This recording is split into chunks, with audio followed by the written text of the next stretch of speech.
Hey everybody, this is a video on why not to use the greddy intake manifold. Greddy knockoff intake manifold. I don't know personally what the actual greddy one is, but I'm hoping it's a lot better than this one. You know, this is your generic eBay knockoff of one. And you know, from far it looks fine. Look at the reflection of the light on my phone, it makes it look spectacular. But here's a few things that you're going to run into that I couldn't find this information when I bought it. But your factory fuel rail will not fit. You're going to have to make a custom rail or do something else. You know, I tried my best to get this rail to work, but why it doesn't work is you see the angle the injectors are going on at. You know, you look at this one, you know, it's very, very straight up and it's very close to the head.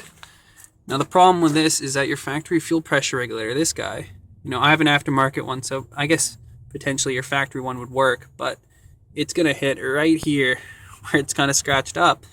And I had to cut the end of the head of the bolt off. And, you know, I still use the jam nut to keep it in its shape, but it's, you know, a lot more of a pain to adjust now. You know, and I also couldn't get the fuel rail to stop leaking. You know, those injector O-rings right there, you know, they will not line up on this.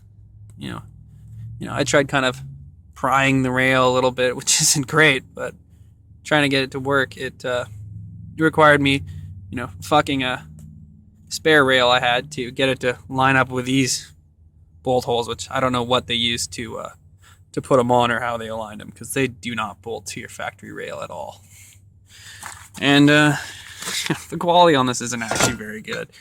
The chrome plating, it's peeling off everywhere. It's a disaster waiting to happen. You know, look at the holes. They're all blocked because it doesn't line up. And I don't know what it lines up when it's on the head, but I could definitely see it being off.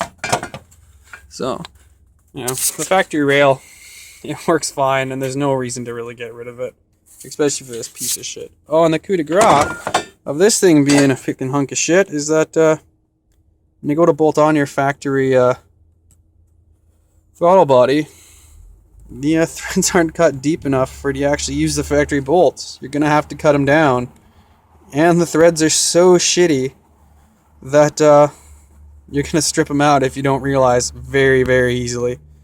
But well, that is what it looks like inside. And, you know, maybe that's great for flow, but, you know, I've pushed 22 pounds through this thing with a factory intake manifold, and it was fast, so just crank the boost up and save your fucking money.